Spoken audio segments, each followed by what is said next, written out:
ئەمەی دەیبینن ساتی گەڕانەوەی ئۆتۆبۆز و پاسەکانی حاجیانن لە شاری مەکە و مەدینەی وڵاتی سعودیەوە وەکو دەبینن لە ئێستادا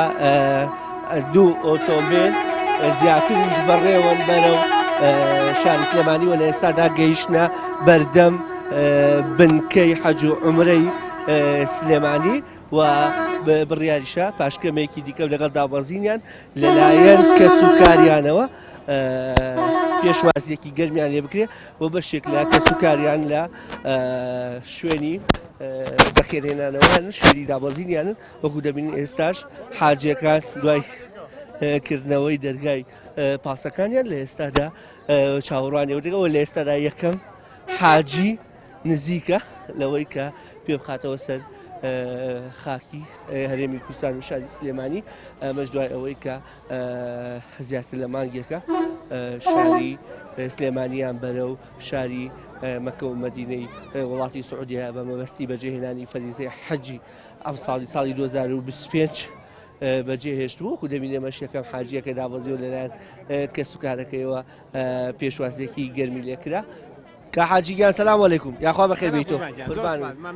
دعاء خير ابو هوان والله ان شاء الله الاخوه بزياره والله اوي بما كنا بكردو معنا كشي امسال شلون بو بقشتي لا فريزه حج كشو هواكي لا انا ايمانك والله الاخوه بزياره حج زور خلص يعني زول لسالان باشتر بو باسي انا كده شنك اوانا نسيتو وتمابو برويتو نبو بقسمه امسال بو تقريبا ل 2000 وحبونا ومنسيبو امسالنا ومدرسو يا خوابي ئەو بۆ کەس و کار بۆ مسلمانان بۆم دۆ ئەوەی پێم کرابێ دوعام کردووە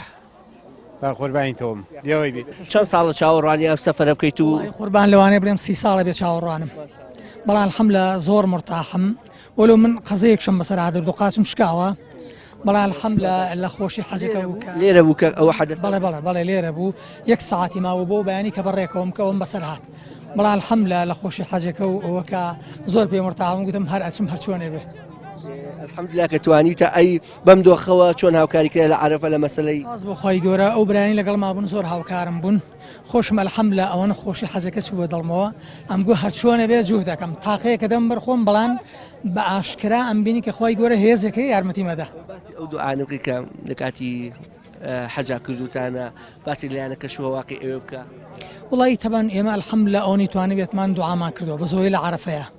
دعای زۆر مان کردو ئەنجا لێن الحەمدولە کەشێکی ئارامە هەست بە خۆشیەکەی هەست بە لەزەتێکەکەی هەست بە لەزەتێکی ڕۆحیەکەی یعنی بیری لای شتێکی تر نییە خەم و خەفەت ناخۆی کە جاری وا هەبوو مثلەن خەڵکە ڕۆی من بەجێ ئەمام لەدەوە یەکسەر خوای گەورە کەسێکی بۆ ناردم و دەسێگرتم الحەمدولە هێز و قووەتی خوای گەورەم ئەبینی بە ئاشکرا یارمەتی مەدا